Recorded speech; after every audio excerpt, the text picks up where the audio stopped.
town business. Sports is entertainment. What's going on, Coach Kris? Hey, what's up with that? Hey, thank you for having me here, man. And can't wait to get home and smack on the spaghetti and everything. Appreciate that. All good. Hey, so I wanted to get your thoughts. I didn't get a chance to talk to you about this because I've been real busy. So what was your thoughts on last month's fight with Anthony Joshua and I called that fight. I mean, Anthony Joshua made it look easy. That's what someone who wins an Olympic gold medal against a guy in his second professional boxing match is supposed to do. Kris, do you feel like that was an even further indictment on basically Tyson Fury basically not preparing for this fight and just basically having a life and death fight against a dude who made his boxing debut and you are a champion? Yeah, I mean, that's a good point. If you don't train, you're not special. So, the special guys are always remember this. If a guy is special with ability, out of this world, he's only special when he trains. Look at Adrian Broner. You know what I'm saying? So you got guys who forget that and they think that, the training is secondary, but the training has to come first. And then that allows the talent to show. So Fury, he had an off night. I've seen guys have off nights. As we all remember, Evander Holyfield had an off night with Burt Cooper, got dropped by him. And, a few years later, he turned around and beat Mike Tyson. Who would have ever thought that? So circumstances, like I said, dictate outcomes in fights.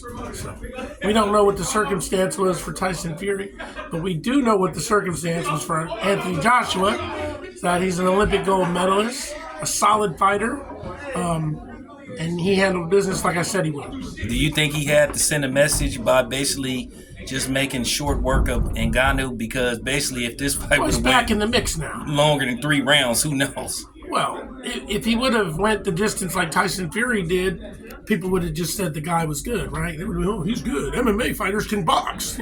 It's a different sport. It's like baseball and football. Just because you're a good football player doesn't mean you're going to be a good baseball player. And MMA and boxing are two totally different sports. Period. Okay, so I was wondering, did you get a chance to see the Richardson Hitchins fight? And give us your take on that fight. So the other guy, I don't know him. I don't remember his name, unfortunately. He was good, though. He was a tough, rugged fighter, good skill set. Hitchens had the dimensions, the advantage, the advantages that A side would. So it's a good developmental fight for him. He showed that he could dig deep. And to me, the fight was close for a while, but then Hitchens started to pull away, and then the guy in the last round tried to act all fired up and got hit with a 4-piece on the way out. So, So you had Hitchens winning the fight? Absolutely. Yeah, because you explained in deep detail, because a lot of people thought it was a robbery, and they had had Lemus winning. No. Hitchens dictated the pace. He showed ring generalship. He had the cleaner technique. He was definitely the fresher of the two guys. And when you have a fight, and the fight ends, you got to ask yourself, who would you rather be at the end of that fight? And I think anybody who has half a brain would rather be Richardson Hitchins. So, tough fight. It's contrasting styles. And you expect that when you got world-class boxing. I mean, what do you think? You're supposed to just blow the guy out. So, there's judges that like boxing. There's judges that like the come-forward style. But the other guy, honestly, started to fade towards the end, and Hitchens showed his pedigree. Okay, so what did you think of Fundora and Tim Tszyu? Called that fight, too. Wow. Absolutely. I was ringside because my fighter, Aaron Coley, fought Jermonte Clark the night Fundora stopped one of my favorites, Erickson Lubin. Erickson Lubin dropped Fundora in a hell of a fight, back and forth, brawl for it all, so to speak. And Fundora pulled it out, and he didn't knock out my guy Lubin, but he stopped him. They stopped his corner, Kevin Cunningham, great trainer, smart trainer, stopped the fight. called it off, and you see Lubin's a champion again. So he lived to fight another day. Fundora showed his medal. You're done, by the way. You can tell your dad you're done. And you see Fundora, he got knocked out by Brian Mendoza. Flash knockout. It can happen to anybody. Happened to Lennox Lewis twice. Happened to Terry Norris with Simon Brown. It happens, But like I knew Fundora had been in way harder than Tim Tszyu. And let's face it, you can't wipe away swollen eyes. His eyes were swollen shut. He couldn't breathe through his mouth and through his nose since round 2. At least Tszyu's cut was on top of his head, and he could wipe the blood away. His eyes were fine. He wasn't busted up in the eyes. His structure, his bone structure he wasn't busted. He just had an unfortunate cut on the top of the head. And people want to make excuses and all this, that, and this. I think if they fight again, Fundora will dig deeper again. And I mean, dude, you see the same those are brutal fights, bro. These are brutal fights. Like, will Tszyu be willing to go through that again? And you can't say it was the cut because he hit him with thunderous right hands throughout the entire fight. It was a back and forth, ebb and flow fight with Tszyu landing big shots throughout the course of the entire fight. And the boy has a chin. He's a tough motherfucker. Fundora. He's just a bad boy. That's a bad, tall, lanky boy, man. And he got it. And I called it, and he made me right again. Lightning nose. All right, so Kris, what's your take on Pitbull Cruz basically disposing of Rolly? Do you think it's just time to move on from the Rolly hype?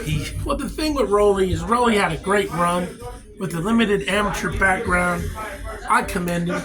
He fought on the world stage. He beat some good fighters. He boxed beautifully against Gervonta Davis until he made a fatal mistake. And after he suffered that knockout, he got knocked out by someone we know who's a smaller guy. And when things like that happen, shout out to Jahan over there at Mayweather's. He's the one that knocked out our boy Rolly in the sparring session with 16-ounce gloves on. And, I think Jahan only fights at 126, possibly, maybe 132. Wow. And he caught him with a solid overhand something. I don't know if it was the left or right side, I don't remember.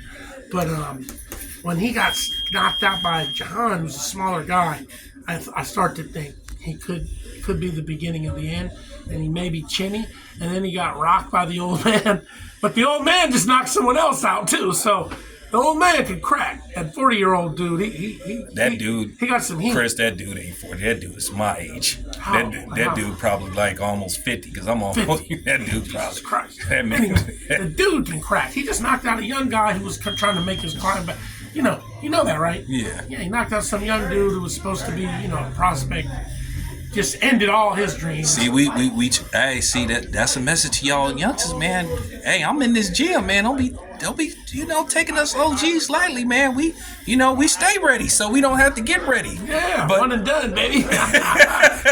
Yeah. So Kris, who do you have being the top guy at the 140 landscape? You have Teofimo, you have Devin. I have to say Devin. You got all. I would have to go with Devin Haney being the top. Because Gervonta is 135. I think Gervonta has to be the top guy at 135. But Haney, he's proven to be the top guy. He beat Lomachenko, regardless of it being a tough, hard fight where he got hit a lot. He got hit a lot in the head. But when he was getting hit, he was coming back. He didn't bitch up. He tried his hardest and fought all 12 rounds of that fight. And he got that decision. I had Devin winning. You had Devin winning. I had it probably the other way, just off of the headshots, because the difficulty of landing headshots opposed to body shots is far more difficult, and that's what I'm attracted to. But kudos to him. He won the fight, and you can't argue with it. Close fight. I just happen to have it the other way, but still a close fight that he won. And just the fact that he's able to go in there and compete on such a high level with the two-time gold medalist and seemingly, almost unbeatable Lomachenko says a lot about Devin Haney. He's the real deal, and he's definitely going to be a force to be reckoned with, and he's only getting better. I've been watching him, and he's definitely getting better, and he'll be hard for anybody to deal with. Okay, Kris, a lot has changed since the last time we talked. I mean, this was before the Ryan Garcia antics. I mean, he knows, who killed Tupac, and Elvis is still alive. And Ryan Garcia is selling tickets. I don't, Ryan Garcia also very dangerous, very good fighter. I've seen Ryan. Ryan is good. Ryan is underrated. He's a lot better than people think. And Devin knows it, and that's why he's training hard for it. He's not taking him lightly. It really, what will happen in this fight, I'm going to predict it. If Ryan comes out careless, he's going to walk into some shit, and he might get stopped. If he comes out with respect and he fights smart, I still see Haney edging him out in a decision. But I wouldn't be surprised if he could pull it off. He ain't crazy. He's not crazy, bro. He's going to come out and he's going to, at least with Tank, he tried. People, he went after it. Can't knock him for that. Do you think he'll take more chances due to the fact that Devin Haney lacks the punching power that Tank has? He might think that he could trade with him, but that's not a good assessment to try to get to think you're going to knock somebody out. Because Haney punches hard enough to get your attention for sure. And he's a sharp puncher, and we saw how he did Regis Prograis. He had him drunk. The only thing about Devin is, I used to be like that. When I would hurt somebody, I wouldn't go in to kill him immediately. I'm kind of like a shark. I let him come bleed. on, Kris, did you watch The Karate Kid, man? What did dude tell you? No mercy. No mercy. Cobra Kai, man. He was a loser. He was a fucking loser. He lost. So, I had a great knockout ratio. 10-0 with 7 knockouts. Still a great feat that I accomplished. I was and always will be a knockout artist. And so, great knockout artists will, like a great white shark, let the prey bleed a bit and then go back and kill them off for good.